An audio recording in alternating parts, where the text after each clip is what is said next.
and a warm welcome from Lee Anthony Davis here on my YouTube channel. I'm about to give you the answers to yesterday's questions. This video is running a bit late, I must admit. I've had a lot to do. I've also tell you something else that's coming up. I'll be posting a video on another calendar. This one's to do with DC Comics, so look out for that. So anyway, without any more delays, let's get on with it. Right, got your pen and paper, Andy. Right, we'll start off. I gave you 23 questions yesterday, so we've got an extra three answers to go in today's answers. Okay, 3 extra questions to go with the answers. So there's 23 questions and 23 answers, obviously. You don't need to be a mathematician to work that out. So anyway, I'll put 3 extra ones in, you know, just to keep the interest alive. So anyway, I'm going to get on with it. Stop mumbling along and get on with it. You got the pen and paper ready? Let's get on with it. Right, yesterday I wanted to know who said, and who said this quote. Let's see. Yeah, it's funny because it fits funny in his mouth. Who said that? The answer is Stephen Moffat, the former showrunner of Doctor Who. Right, question 2. The massive circle with Sylvester McCoy's face was delivered to the office and no one knew what to do with it. The person that said that was a woman called Kate Eastall. She used to be production assistant on Doctor Who between 1986 and 1989. Okay, so that's who she is. And she said that. Right, question 3. Often when you're in the middle of shooting, you forget what's in the script. Who said that? A guy called Joe Ahern. He's a TV writer and director. You probably know him from an award-winning drama that he did in 1997 called This Life, and something recently called Ultraviolet. He said that. Right, question 4. Never think you're too old for comic books. The answer is John Bishop, who's the current assistant who plays Dan. John Bishop said that. So that's basically it, really. It's not really a lot, is it, that one? It's not a shocker. So anyway, yeah, John Bishop said that quote. Right, who said this on question 5? Look, I'm fed up of doing the Doctor. It's not necessary. The kids want to see the monsters. Who said that? His name is Chris Achilleos. Chris Achilleos. I couldn't pronounce it. It's Achilleos. I think it's Chris Achilleos. He's actually a famous painter and artist, but I don't think that means much to you. So you get 100 marks if you got that one. Right, moving on. Not means anything, does it, in this silly quiz? Question 6. Right, you probably like this one. His admiration for Gaia and the female would be great with a Cyberwoman. Who said that? The answer is the former Doctor himself, the one that started the New Adventures off back in 2005, Christopher Eccleston said that. Right, you're going to love this one. Who said this? I find a cushion quite random. A cushion's not that weird, but when it's your own face. Who said that? Have a guess. Go on. If you didn't get it, you will be surprised. It was Jodie Whittaker. Yeah, it's true that. Jodie Whittaker actually said that in a quote. So anyway, that was all to do with Doctor Who, what they thought of when they were younger. So there you have it.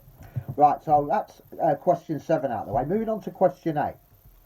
Which Baker Martin, that's Bob Baker and Dave Martin. Obviously Bob Baker's not with us anymore. Remember, he was the one that created K9, and he did a lot of stories for Doctor Who with his partner, Dave Martin. Here we go. Which Baker Martin Doctor Who story was originally going to be set in a post-revolutionary England of the 1990s? And the answer was The Hand of Fear. Right, question 9. Which story was originally pitched by Bob Baker and Dave Martin as a battle with Death himself taking place in a kind of underworld? And the answer to that was The Three Doctors. Right, that's the one they wrote as well, by the way. 1973. That's when Troughton, Hartnell and Pertwee appeared together, as you know. Right, question, let's see where we are. Question 10. I think it's question 10. Yes, question 10. Halfway through. Which of their stories, that's Bob Baker and Dave Martin, was referred in Salman Rushdie's novel, The Satanic Verses? Remember that controversial novel came out in the late 80s. He was criticising Iran's religion and they put a death warrant on his head. Well, the Ayatollah did. Anyway, it doesn't matter about that. What I want to know really is, what was it? Which of the Doctor Who stories was referenced in Salman Rushdie's novel, The Satanic Verses? And the answer was, believe it or not, The Mutants. The Mutants, yeah, from 1972. There are some references there already. So that was before Salman Rushdie wrote his book. So there you go. We're halfway through now. So how are you doing? Are you doing all right? We'll soon find out when you come up to the next one. Right, question 11. Which Bob Baker and Dave Martin story had the working title The Destructors? And the answer is The Sontaran Experiment. That's the one with Tom Baker in, remember? 1975. Right, question 12. Which had the working title The Gift? Which had the working title The Gift? The answer is The Claws of Axos. That's the John Pertwee story from 1971, which featured the Master and Roger Delgado. Remember that? And those sort of gold people that turned into these horrible, I don't know what they were, some sort of, a bit like the ones in the Three Doctors, you know, them jelly creatures, but these had tentacles, orange tentacles coming out of them. Bits, the same shape, I mean. I'm not relating them to that, but they were ridiculous, we all must admit. They were ridiculous. They went... Never mind. Moving on. So it was the Claws of Axos. Number 13. Question 13. Here we go. Which actor played the Doctor Who villains created by Bob Martin and Bob Baker and and Dave Martin. Steve Martin is a comedian, for God's sake. Dave Martin. I'll read that one again. Which actor played two Doctor Who villains? He played two Doctor Who villains, which were created by Bob Baker and Dave Martin. Can you tell me who it was and what stories he appeared in? The answer is Stephen Thorne. And he appeared as Eldred from The Hand of Fear and also Omega, as you know. Omega, in 1973 in The Three Doctors. I think he was the voice. I'm not too sure if he actually was in the costume. Because he had a brilliant radio voice. Because a lot of them, like Michael Kilgareth, was a brilliant radio artist, and that's why they used his voice a lot. But he had a great height. I think he was about 7'4". It must have taken some heck of an effort to get him into that robot costume. Anyway, where are we? Oh yeah, question 14. Here we go. Right, this one's to do with Sarah Jane, the former companion to Doctor Who. And this is to do with one of her own spin-off series of Doctor Who, as you could say. It was the first, I'd say it was the prelude to the Sarah Jane Adventures. But this was made in 1982 or 81 by Bob Baker and Dave Martin. It featured K9, so you'll probably know the title, K9 and Friends. It didn't actually materialise into a series, sadly. I thought it had mileage, but I actually met Bob Baker at a Doctor Who convention. And one of my questions I asked him, I said, did you enjoy making that? I had to point out which one it was. He says, which one? And what? Doctor Who? I said, no, K9 and Friends. And he just looked at me, stunned, saying, that was the worst ever thing that I ever did. Seriously, he did. He said that to me. I couldn't believe it. I was really shocked. I thought he said that there was a lot of problems with it, and but I was like, it's like you know, I saw him at the convention, and I got my turn to ask him a question, and he basically came out and said it wasn't enjoyable to make, probably because K9 was hard to use in it as well, because remember it had to go over hills and stuff, and it wasn't feasible. Elizabeth Sladen was good, he said, but the rest of it just didn't work, and that's why they never made, because it was meant to be the pilot series. So it was making way for a series of Sarah Jane. But as we know, Sarah got a chance in 2006, I think it was, when she got her own series. And believe it or not, she went up for Torchwood, thinking it was for Torchwood, a character in Torchwood. And Russell T Davies had got her pinned down for her own series, Sarah Jane Smith. This is after she appeared as Sarah Jane as a guest in David Tennant's episode, Class Reunion. And she thought she was going up for an episode with Torchwood, but it wasn't. She was actually being interviewed for her own series, believe it or not. And what a fantastic series it was, the Sarah Jane Adventures group. I've actually got a group on I've actually got a couple of groups of Sarah Jane, but the best one is the Essential Sarah Jane Adventures group. So that's on Facebook right now. So anyway, on with the show.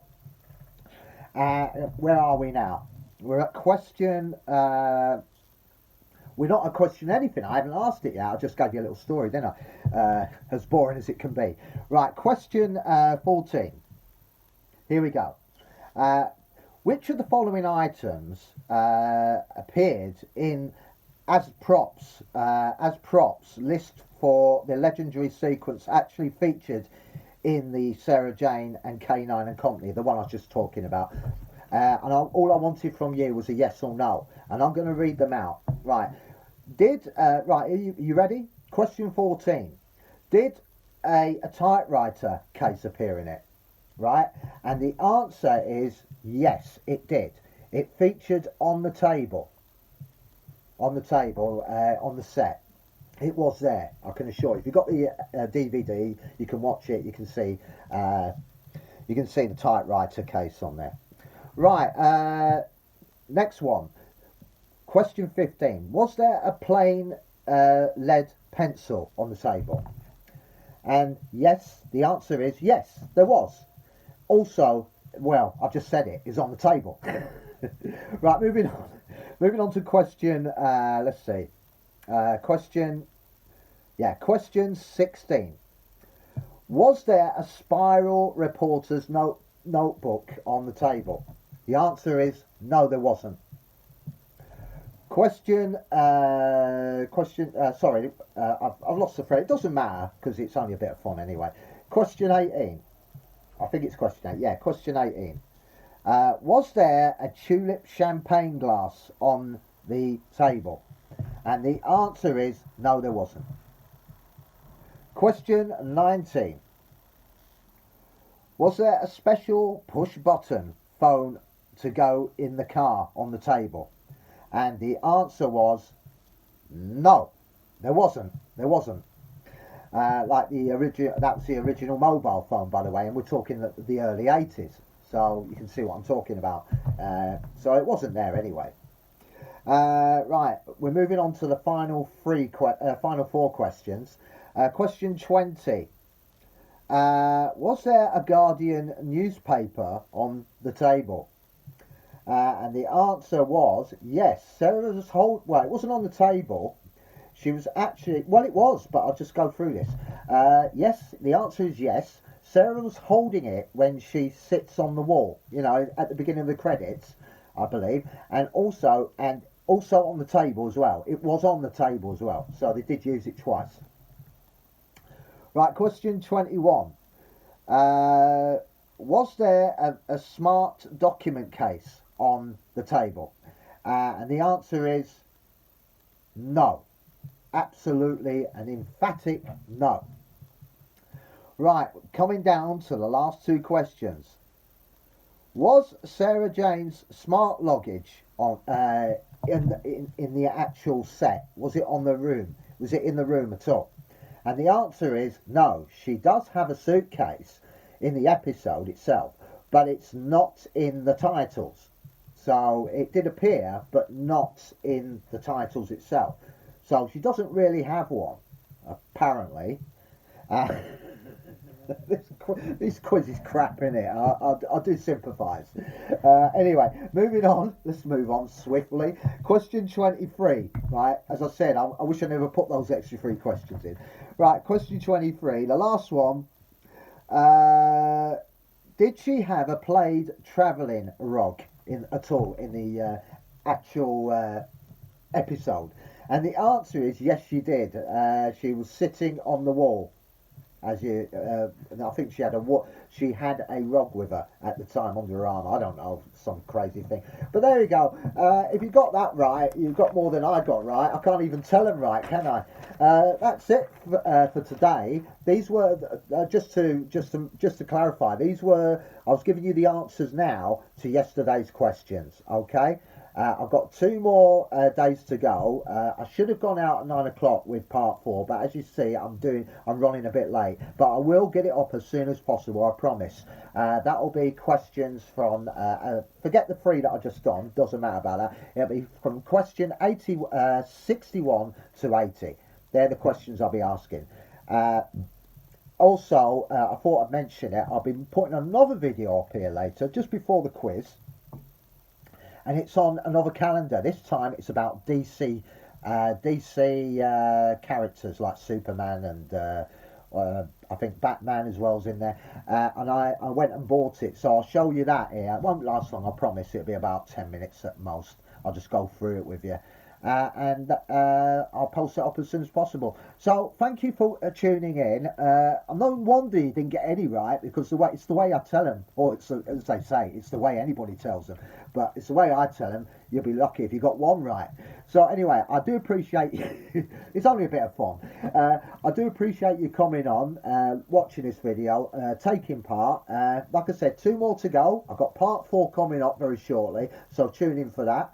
I'll post the link up on Twitter and Facebook, so you can press the link and come straight onto it and listen to the questions and have a pen and paper handy. So that's it from me, Lee Anthony Davis, from my YouTube channel. Obviously not recorded live, because this is a recorded video, but I will be back later on. So look out for my Marvel calendar, no, my DC calendar, which will go on earlier, and of course the part 4 to my Super Doctor Who quiz, which I'll post up as well. So anyway, thanks for watching. Look after yourselves, and I'll see you very shortly later on today sometime. Bye for now.